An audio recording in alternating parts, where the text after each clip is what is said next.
안녕하세요. 내알 유튜브 타로 강의 이하늘입니다. 오늘은 켈틱 크로스의 구조를 가지고 부부 전생에 관련된 이야기를 할 건데요. 이 카드는 저희 제자분이 부부 전생이라는 주제를 가지고 본인이 스스로 뽑아서 배열하고 저에게 사진 찍어 보내준 것을 해석을 해드리는 겁니다.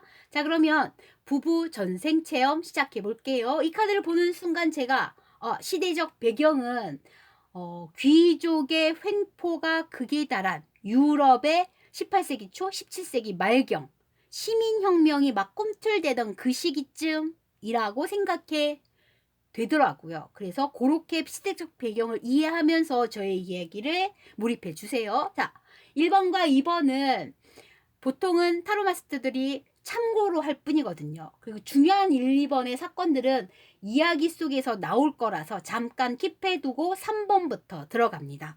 자, 3번은 먼 과거인데 이게 그냥 내담자의 전생이라면 보통 유년 시절, 어린 형부 이렇게 볼 수 있는데 지금은 부부 전생이기 때문에 두 부부는 어떤 모습으로 만났나 이게 이제 가장 중요한 핵심 사건이 될 건데요.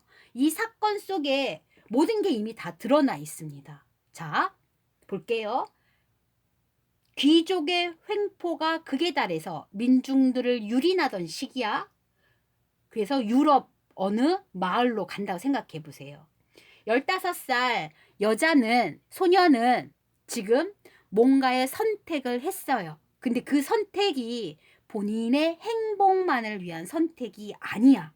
왜 그러냐면 본인의 성향상은 누구를 기다렸습니까? 그쵸? 백마탄 왕자님을 기다렸어요. 그림 속에서 볼 수 있듯이 심판 카드 보면 아주 고귀한 신분의 누군가가 거의 신적인 존재죠. 백마탄 왕자님이 나를 알아봐주고 나를 택하여 나에게 오라 말하면 나는 기꺼이 그 사람을 위해서 헌신하고 따르리라 라는 이런 개념이 들어있는 거거든요. 그런데 지금 형국이 그렇지 못했습니다. 굉장히 나이가 너무 많은 거의 50이 넘어가는 아주 늙은 귀족이 있었는데 그 귀족이 정실한테서 아이들이 없어. 그러니까 씨바지를 들인 거야. 처녀들을 유린했는데 또 역시 아이들이 안 생겨서 마지막으로 선택받은 사람이 바로 본인이었어요. 15살 어린아이. 소녀였죠. 그 아이가 이제 팔려가는 거지. 소위 말하면 시집이라는 개념이긴 했지만 그래요. 형편이 어려워. 신분도 낮아. 그런데 돈을 많이 주고 그런다 하니 집안 부모들도 은근히 얘가 가기를 바랬겠죠. 그랬을 겁니다. 그래서 이 아이는 물론 선택을 해서 네, 결혼하겠습니다 라고 말했는데 그렇게 말해놓고 막상 결혼 당일이 다가오니까 이건 나의 행복은 아닌데 라는 생각이 들어서 어디로 뛰쳐간 겁니까? 그쵸. 저수지, 호수로 뛰어가게 되는 거예요. 안 되겠다 싶은 거죠. 그런데 본인이 스스로 극단적인 선택을 했다라고 보기보다는 주변 환경이 얘를 그렇게 몰아간 거야. 자기가 선택한 그 선택이 사실은 본인이 원했던 삶의 목적성은 아니잖아요. 그쵸? 고귀한 신분으로 불려가길 원했던 거지 씨바지로 가기를 원했던 건 아니잖아요. 그죠? 하룻밤 상대로 가기를 원했던 건 아니었단 말이야. 그럼에도 불구하고 그럴 수밖에 없는 처지였기 때문에 본인은 그 상황 속에서 견디지 못했을 거예요. 그래서 몸을 던진 거죠. 호수에. 그런데 그 전에 미리 25 정도의 남편이 신랑이 먼저 와서 호숫가에 서 있었어요. 이 사람은 뭔가 자결을 할 의도는 아니었으나 본인도 이 여자와 똑같은 사람임을 벌써 직감했어. 이 여자가 물에 뛰어드는 순간 쟤도 나와 같은 지금 처지에 있어서 그걸 비관한 나머지 뛰어드는구나. 그리고 얘를 건져냈어요. 그리고 물어보지도 않았어. 벌써 마을 사람들이 쫓아오고 병사들이 쫓아오는 걸 알았기 때문에 직감을 한 거지. 얘는 나랑 똑같은 아이구나 라고. 왜? 본인도 천민 출신인데 어느 날 눈에 띄어서 미모가 너무 출중해서 백작 부인의 애첩으로 지금 10년 넘게 유린당하고 있는 중이거든요. 그런데 우연찮게 백작 부인의 호의가 있어서 어디 시골 마을에 한번 여행을 온 거야. 그러다가 이 호숫가에서 자신의 처지를 비관하면서 뭔가 생각에 잠겨 있었던 거지. 본인의 선택을 조금 후회한다라면 후회하는 느낌으로. 그런데 나랑 똑같은 상황을 맞이한 마치 10년 전에 나를 보는 듯한 이 아이를 만나는 순간, 그리고 이 아이를 구출하는 순간 그 당시를 떠올렸을 겁니다. 그리고 이 아이한테 말하죠. 아내한테, 소녀에게 나도 살고 있다. 이러한 나도 살고 있는데 너도 살아야 되지 않겠니? 뭐 이런 이야기를 했을 것 같아요. 그 순간 소녀는 벼락 같은 느낌을 받았을 거야. 이 사람한테는 너무 좋은 냄새도 나거든. 주변 살펴보니 호위하는 무사며 하인들이며 마차며 그리고 멋진 말에다가 옷도 너무 좋아. 그리고 피부도 너무 곱고 내 손은 막 거칠거칠한데 그렇게 신분 높은 귀족의 자제가 나랑 똑같은 처지임을 얘기하면서 그래도 살아야 된다고 얘기하는 순간 뭔가 방향성이 확 바뀌었을 것 같아요. 그리고 나서 이 상황으로 넘어갑니다. 둘은 같이 뭉쳐서 도망가듯이 다른 인생을 만든 게 아니고요. 각자의 선택한 삶으로 가요. 그게 본인의 행복을 위한 선택은 아니었어요. 그래서 시바지의 운명을 받아들이고 뒤쫓아온 병사, 뒤쫓아온 가족들, 뒤쫓아온 사람들에 의해서 결박당한 채 말에 태워졌을 거예요.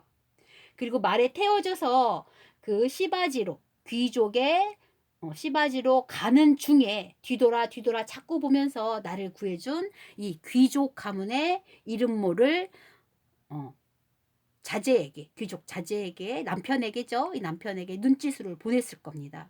살게요. 당신 말대로 내 인생을 한번 살아보겠습니다. 라는 눈빛을 계속 줬을 겁니다. 그리고 남편도 말 타고 끌려가듯이 가는 그 아리따운 소녀를 보면서 10년 전에 나를 보듯이 그래, 너는 새로운 너의 인생을 살길 바래.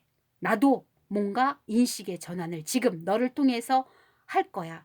네가 그렇게 결연에 찬 눈빛으로 자신의 인생을 산다 하니 나도 내 인생을 이제 살아보겠어. 라는 뭔가 둘만의 동질감 혹은 굉장히 이질적인 느낌의 목표 설정을 둘은 동시에 하게 되는 거죠. 근데 따로따로의 개념이 맞아요. 그 개념이 요 카드에서도 나오고 다른 카드에서도 보이거든요. 이 카드 전부 혼자 있는 카드이기 때문에요. 자, 그래서 둘은 각자의 목적성을 달리하게 됩니다. 나는 시바지로 가는 건 맞지만 하룻밤 여자로 끝나지 않겠어. 내가 이 성에 들어간다면 반드시 아이를 낳고 이 성의 안주인을 차지하고야 말겠어.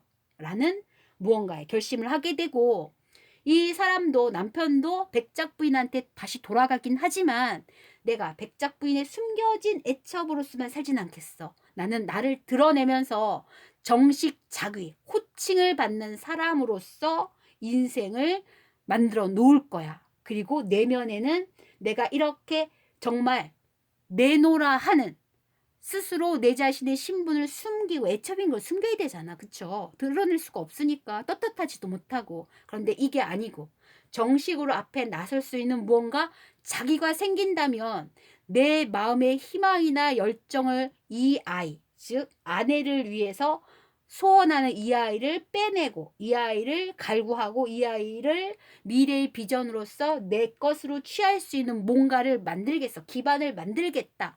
라는 목표 설정을 하게 된 것 같아요. 물론 그 둘은 헤어졌습니다. 그 카드는 제가 이제 이 카드를 보면서 둘 다 뭔가 희망에 찬 새로운 목표로서 기사에 자기를 받고 뭔가 움직이는 활발한 카드가 나왔기 때문에 그들이 만나서 중간에 둘이 만나서 무언가 사연들을 이끌어갔는지 그게 궁금해서 10장의 카드는 저희 제자가 뽑았으나 제가 가끔 중간에 제가 스토리가 궁금해서 뽑아보는 경우도 있거든요. 아무래도 둘이 지금 계속 만나지 못하는 상황 같아서 그래도 중간에 한 번이라도 만났는지를 물어봤어요. 자, 봐요. 남자는 25살 남자는 이 15살이 어디로 끌려가는지는 알아요. 왜냐하면 물어봤을 테니까 이 여자의 어떤 상황인지가 궁금하니까. 근데 이 여자는 이 남자에 대해서는 몰라요. 결국은 누가 움직여야 됩니까? 이 아이를 찾으려면. 그쵸? 누가? 남자가 움직여야 돼요. 그리고 원래 1번 카드에서도 말하기를 남자가 불러야 여자가 화답을 하게 되는 거거든요. 그런데 남자의 입장에서는 이 카드가 뜬 겁니다. 자, 남자는 어떻게 됐냐면 백작 부인 성으로 다시 갔죠. 그리고 거기에서 뭔가 정식적인 자귀를 받는 목표를 만든 거잖아. 내 목표를 달성했습니다. 그런데 이 성 밖에서 나오지를 못해요. 다만 꿈은 꾸고 있어. 15살 그때 만난 그 아이. 나와 똑같은 처지의 그 아이. 그 아이에 대한 마음은 여전하지만 그 아이를 적극적으로 구애하거나 그 아이를 찾아 나설 그런 행동들을 못한 거예요. 밖으로 나서는 카드가 아니라서 그냥 안주했던 거죠. 그게 이 남자의 안타까운 면이면서도 미련스럽게 못한 거죠. 행동으로 옮기지 못한 그런 과거의 모습이 보여요. 그런 전생의 모습이. 그래서 중간에 한 번도 이 둘은 만난 적이 없습니다. 첫 만남 이후에, 그 강렬한 첫 만남 이후에 소통이 없었어요. 그런 채 각자의 삶을 이어갑니다. 자, 그럼 종국의 전생에 이 여자는 어떤 형국으로 가냐면 요 카드인데요. 요 카드가 정방향이었다면 오, 괜찮아. 명망 있는 신분을 얻어서 또 명망 있게 귀족 가문의 안주인으로서 역할을 했겠구나라는 생각이 드는데 그게 아니고 이게 뭐야? 역방향 카드예요. 그럼 얘는 뭘까? 자식 낳았습니다. 그래서 결국에는 명실상부한 정실부인의 타이틀을 얻게 돼요. 왜냐하면 정실부인도 나이가 많기 때문에 죽었겠죠. 그죠? 그리고 얘 나이가 아무리 봐도 이게 45로 보여서 얘는 35 정도 돼요. 35 정도 돼서는 분명히 남편도 죽었을 겁니다. 아이가 태어나서 한 10살 넘어 8살 이렇게 됐겠죠. 근데 그 아이들을 본인 스스로가 건사하진 않았을 것 같아요. 왜냐하면 귀족들은 원래 유모들이 키우잖아. 네, 유모한테 그냥 맡겼을 거예요. 모성의 발휘는 안 보입니다. 이 카드는 정신줄 놓아버린 과부기 때문에 사랑하는 사람의 아이들은 아니죠. 사랑해서 얻은 아이들은 아니거든. 유린당한 채 얻은 아이거든. 걔네들은 다 목적성이 되는 아이였어요. 안주인이 되려고 하기 위한 이 성에서 내쫓이지 않기 위한 어떤 수단이 됐을 뿐이거든요. 그렇기 때문에 그 당시 17세기 말경 18세기 초쯤에 굉장히 퇴폐했던 파티 문화, 향락 문화, 그런 문화로 완전히 빠지게 된 형국이 보이는 카드입니다. 이 카드가 그래서 밤낮으로 남자를 교체하면서 그렇게 자신의 모든 것들을 그냥 놓아버린 거죠. 목적성은 이미 이뤘기 때문에 안주인이 됐거든. 그걸로 끝났어요. 만약에 여기서 끝나지 않고 명망 있는 과부로서 백성들을 주민들을 살피고 자기가 천민 출신인 걸 아니까 폭정이 시달리는 걸 아니까 그걸 조금 어떻게 변화를 주고 개혁하고 이런 쪽으로 좀 더 고차원적인 비전의 목표가 있었으면 좋았을 텐데 그걸 이루지 못한 채 그냥 위 때들도 그랬고 지금 분위기가 그렇고 그런 거에 절어 있으니까 그냥 마냥 귀족의 향락적인 삶을 그냥 누렸던 거예요. 술파티, 유흥파티 이런 걸로요. 그런 걸로 소진한 모습이 보이는 카드가 돼요. 그리고 나서 남자의 모습이 보이면 남자도 어느 정도 안정성을 찾았어요. 즉 백작의 애첩의 신분에서 벗어나서 특정한 가문의 자귀로서의 신분 세탁이 다 됐을 것 같아요. 얘가 원했기 때문에. 그래서 주변에 명망 있는 자제로서의 모습을 형국을 취하면서 본인만의 어떤 세상을 구축하고 있었거든. 물론 백작과 백작 부인하고의 교류는 있었고요. 거기에 소산인 아이들도 있었을 것 같고요. 그런데도 불구하고 어느 날 갑자기 사건 하나가 발발해요. 왜냐하면 이 둘 사이에 연결고리가 없거든. 그래서 이 둘 사이에 변화된 가정 속에는 무슨 사건이 있었습니까? 왜 이 둘은 만나긴 해야 되거든. 그래야 이제 연결이 되니까. 그래서 어떤 사건이 있었습니까? 하고 제가 뽑은 카드예요. 중간에 이 사건이 들어오게 됩니다. 바로 시민혁명이죠. 귀족들의 처단이 보이는 거예요. 정말 야심한 밤이었습니다. 여자는 예전이랑 똑같이 향락에 빠져서 파티를 즐기다가 외간 남자랑 사통하고 있는 중이었는데 백성들이 더 이상 폭정에 그리고 사치와 향락에 그리고 모든 것들이 유린되는 상황 속에 있을 수 없다라고 반기를 들면서 이 귀족 성이 쳐들어와서 불태웁니다. 이 성이 불로 완전히 전소돼요. 시민혁명이 그 시골에서 일어났던 겁니다. 처음 발발될 거예요. 그리고 백성들은 이 여자를 화형시키면서 환양년, 정신없이 다시 자식도 몰라보면서 모든 것들을 망쳐버린 피폐화시킨 주범, 이런 식으로 명분을 걸어서 이 여자를 화형시키게 돼요. 포로로 잡은 이후에.